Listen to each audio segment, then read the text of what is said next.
তো বলক আজি মোৰ সৈতে ওলাওঁ তো লেটছ গেট ৰেডি উইথ মি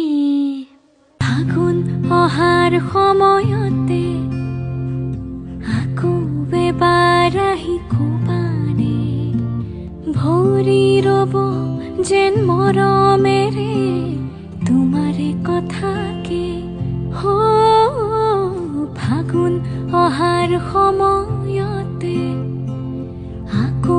এবাৰ আহি কোবানে ভৰি ৰব যেন মৰমেৰে তোমাৰে কথাকে হুজুৰ মলয়া কোন দেশলৈ বাতৰি নিয়া এই মাটিতে কহো আপন এবাৰ ৰৈ